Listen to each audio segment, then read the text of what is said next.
Hello aspirants, welcome to Dr. Sunil Synergy IAS Study Circle Kharad, one stop institute for all the competitive exams of all the states. So aspirants, हम लोगों ने ये Indian polity की series lecture series start किया था, जिसमें हम लोगों ने फर्स्ट 2 लेक्चर्स जो थे वो हमने देखा कि फ्रेमिंग ऑफ कॉन्स्टिट्यूशन के ऊपर हमने बनाए, एंड सेकंड जो हमारा था lecture that was on the salient feature of Indian constitution. So इन सारे टॉपिक से रिलेटेड हम लोगों ने कुछ मल्टीपल चॉइस क्वेश्चन भी जो क्लास में प्रैक्टिस किए. एंड आज का जो हमारा लेक्चर रहने वाला है students, that is on union and its territory. So union and its territory. So aspirants अलग अलग लेवल के एग्जाम्स में अलग अलग तरह से यहाँ से क्वेश्चन पूछा जा सकता है. लाइक यूपीएससी में थोड़ा सा analytical question can be there, और जो स्टेट पीसीएस के एग्जाम में थोड़ा इजी आ सकता है, और छोटे एग्जाम्स लाइक पटवारी हो गया या पुलिस हो गया, एक्साइज इंस्पेक्टर हो गया, या फिर और एग्जाम्स हैं एसएससी है, बैंकिंग है, तो उसमें हो सकता है कि क्वेश्चन जो है आर्टिकल या शेड्यूल के रिलेटेड जो है आपको एग्जाम में देखने को मिले. So let us begin students, and I hope you will enjoy this classes. So article की बात करें,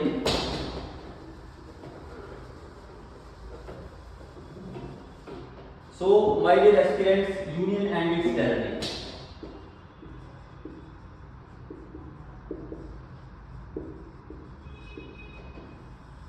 यूनियन एंड इट्स टेरिटरी.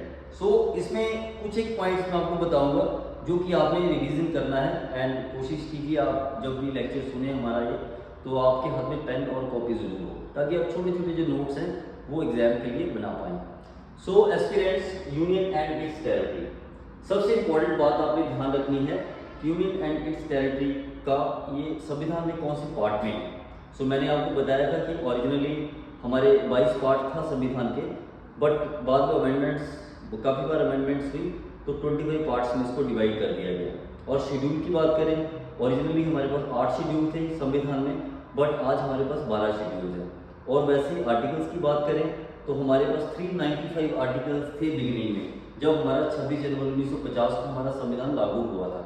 इसके ऊपर हम लोगों ने पहला वीडियो सीरीज बनाया था लेक्चर का, उसमें फ्रेमिंग ऑफ कॉन्स्टिट्यूशन में हमने बताया था एग्जैक्टली किस तरह से 26 नवंबर 1949 में संविधान बना और लागू जो हुआ 26 जनवरी 1950 को. रीजन हमने इस वीडियो में पहले पुराने वीडियो में बता चुके हैं. सो स्टिल अगर कोई क्वेश्चन हो तो आप ज़रूर हमें बता सकते हैं, हमसे पूछ सकते हैं. So now let us start है यूनियन एंड इट्स टेरिटरी. सो सबसे इंपॉर्टेंट पॉइंट जो आपने याद रखना है एग्जाम ओरिएंटेड एग्जाम के पॉइंट ऑफ व्यू के लिए, वो क्या है, वो कौन से पार्ट में आता है. तो aspirants, part 1 of Indian constitution deal with union and its territory. Second important question जो है वो हमारे दिमाग में आता है कि इसके आर्टिकल्स कितने होंगे, बिकॉज जब संविधान बना था there were 395 articles, but what is the present situation? We have more than 450, like 470. We have 470 articles in the Indian Constitution. तो आर्टिकल वो कौन सा है? तो आर्टिकल 1 से लेकर article 4, article 1 to article 4 that deals with union and its territories. Very very important. ठीक है. और उसके बाद अगला प्रोविजन हम बात करें शेड्यूल. कौन सा शेड्यूल है भारत के संविधान का जो यूनियन एंड इट्स टेरिटरी से डील करता है. सो शेड्यूल बड़ा इंपॉर्टेंट है, ये आप बिल्कुल याद रखिए. सो ये फर्स्ट शेड्यूल जो है स्टूडेंट्स आपने बिल्कुल याद रखना है, ये फर्स्ट शेड्यूल हमारा जो है वो यूनियन एंड इट्स टेरिटरी से डील करता है.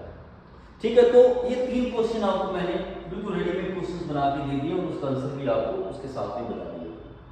अब इसमें प्रोविजन की बात करें, so what are those provisions in the article 1. Article 1 में क्या आता है? सो आर्टिकल 1 जो है माय डियर एस्पिरेंट्स, आर्टिकल 1 बोलता है India.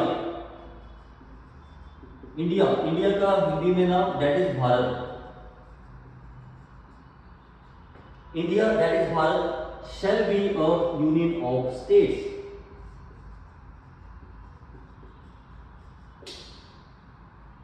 That is India that is Bharat shall be a union of states. Second जो आपने याद रखना है, सेकंड प्रोविजन क्या है? Union of states, all these names and names of the states and union territories, they are specified in the first schedule. Specified in first schedule.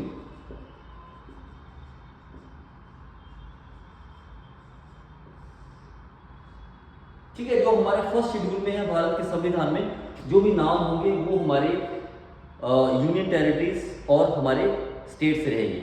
Union of states में वो cover होता है। Third important point है exactly कि वो union of states में आता क्या क्या है। देखिए, सबसे इंपॉर्टेंट की वर्ड आपने याद रखना है, उसके बेस पर आप सारा क्वेश्चन से सॉल्व इजीली कर सकते हैं। सो यूनियन ऑफ स्टेट्स में क्या क्या आता है? So students, union of states में तीन चीजें यहाँ पे आती हैं। वो कौन सी तीन चीजें यहाँ पे आती हैं हमारे यूनियन ऑफ स्टेट्स में, वो हम यहाँ पे डिस्कस करने वाले हैं। देखिए, तीन चीजें आपने बिल्कुल याद रखनी है, माइंड में क्लियर कट आप विजन रखिए कि तीन चीजें आती हैं जो यूनियन ऑफ स्टेट्स में कवर होती हैं एज पर आर्टिकल 1। वो कौन कौन सी हैं? एक तो territory of all the Indian states.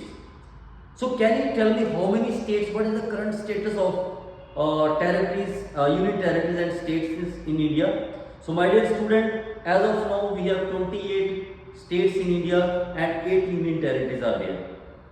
Recently you can see, not recently but you can see few years back, like it was 31st October 2019, that was J&K, Jammu and Kashmir का reorganisation हुआ और वहाँ से जम्मू एंड कश्मीर और लद्दाख 2 यूनियन टेरिटरीज बनाई गई।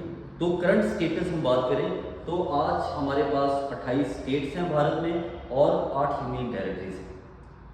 ठीक है, इससे पहले आप सभी जानते हैं कि किस तरह से जम्मू एंड कश्मीर के लिए एक स्पेशल प्रोविजन था आर्टिकल 370, उसको हटाया गया गवर्नमेंट के द्वारा और उसको रीऑर्गेनाइज करके हम लोगों ने उसको एक यूनियन टेरिटरी का दर्जा जो है वो दिया। सो लेट अस वो आगे चल के हम डिस्कस करने वाले हैं उसके बारे में, बट यहाँ पर फोकस करते हैं कि दोबारा से हम कराते हैं। तो हमारा जो यूनियन ऑफ स्टेट्स है एज पर आर्टिकल 1, वो क्या क्या रहता है उसमें? सो आर्टिकल 1 बोलता है एग्जैक्टली यूनियन ऑफ स्टेट्स में तीन चीजें आएंगी। एक क्या आएगा? States of territory of all Indian states, second one all union territories, ठीक है, एंड थर्ड वन क्या बोलता है कि आने वाले टाइम में गवर्नमेंट जो है हमारी गवर्नमेंट ऑफ इंडिया अगर कोई टेरिटरी एक्वायर करती है कहीं से भी, गवर्नमेंट ऑफ इंडिया अगर कोई भी टेरिटरी फ्यूचर में एक्वायर करती है, कहीं से लेती है, तो वो भी इसमें आएगी। समझ रहे हैं मेरी बात आप इसमें तीन जो आर्टिकल 1 जो है उसमें तीन प्रोविजन आते हैं। कौन कौन से आते हैं यूनियन ऑफ स्टेट्स में? First one is territory of all the Indian states, मतलब 28 स्टेट्स आगे सारे के सारे। सेकंड क्या आएगा?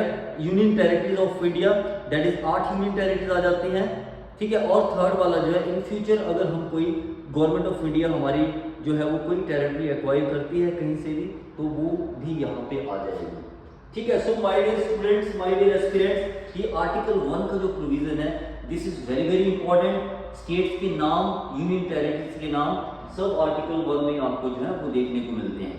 बिल्कुल आप याद रखिए, क्योंकि हमारे भारत के संविधान ने we have adopted India union of states rather than federation को छोड़ के हम लोगों ने देखिए हम लोगों ने यूनियन ऑफ स्टेट्स को जो था वो अपनाया था exactly. So now very very important कि व्हाई, कि what is the reason why union of states rather than federation of states is very very important. Because हम लोगों ने देखा था एग्जैक्टली कि जो प्रीवियस क्लासेस थी हमारी जहाँ पे हमने डिस्कस किया था framing of the constitution and borrowed from the different sources, तो गवर्नमेंट ऑफ इंडिया 1935 से हम लोगों ने फेडरल स्कीम बोरो की थी। तो मैंने आपको बताया था फेडरल स्कीम जो है उसके व्हाट आर दोस फीचर्स क्या रहते हैं उसके features. So what still I am telling you one thing, article 1 ने क्लियर कट बोला है India that is Bharat shall be a union of states, it is not federation of states. तो इसके दो रीजन मैं आपको बताऊंगा कि हम लोगों ने हमारी सरकार ने जब हमारा संविधान बना तो why Indian union of states हमने क्यों अडॉप्ट किया, ना कि फेडरेशन ऑफ स्टेट्स हमने लिया। सो उसका सबसे इंपॉर्टेंट कारण ये है कि आप अगर आप भारत के स्ट्रक्चर को देख सकते हैं एग्जैक्टली ऑर्गेनाइजेशन स्ट्रक्चर को देखें तो हमारे पास जो इंडिया के जितने भी स्टेट्स हैं आज की डेट में 28 स्टेट्स हैं, उनके बीच में और जो हमारा गवर्नमेंट है उनके बीच में कोई एग्रीमेंट साइन नहीं है। मतलब क्या एग्जैक्टली कि ऐसा नहीं कि जम्मू एंड कश्मीर ने हमारी गवर्नमेंट सेंट्रल गवर्नमेंट के साथ या पार्लियामेंट के साथ कोई एग्रीमेंट साइन किया है कि 10 साल हम भारत के साथ रहेंगे और उसके बाद जो है हमारी टेरिटरी कोई दूसरी कंट्री के साथ जुड़ जाएगी, ऐसा कोई साइन नहीं है। सो मैं आपको बताना चाहूँगा एग्जैक्टली कि इंडिया जो है it is we have adopted union of states rather than federation of state. उसका सबसे बड़ा एक रीज़न ये है कि हमारा जो सारे के सारे स्टेट्स हैं हमारे there is no agreement between the states and government, so मतलब वो एग्रीमेंट के थ्रू नहीं आए हैं, ठीक है। सो उसके बाद सेकेंड इंपॉर्टेंट पॉइंट ये है कि जो आपने बिल्कुल याद रखना है, एक तो हमारा ये पॉइंट हो गया है कि यूनियन ऑफ स्टेट्स हमने क्यों अडॉप्ट किया, क्योंकि because the Indian federation is not the result of any agreement, Indian federation is not the result of the any sort of agreement between the states and the government. एक point बिल्कुल याद रखिए। Second is there is no right, state doesn't have any right to secede from India, ठीक है। ऐसा नहीं है हमारे देश में कि कोई स्टेट आके बोल देता है कल को कि हम लोग तो इंडिया को छोड़ के चले, हमने अलग जो है स्टेट बनाना है, ऐसा हमारे इंडिया के केस में नहीं है। No state is authorised to secede और leave from this federation, it is very very important, it is just opposite to United States of America.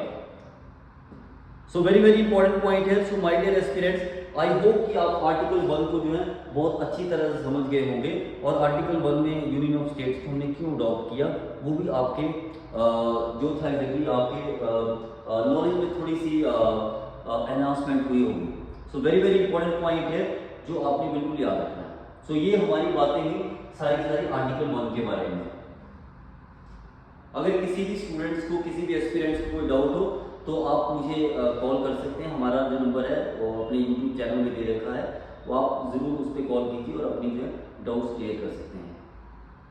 So this was all about article 1 of the Indian constitution. फिर ऐसे करके हम लोग धीरे धीरे अगले video में हम आर्टिकल 2 और आर्टिकल 3 के बारे में बात करेंगे। Till then, thank you very much aspirants.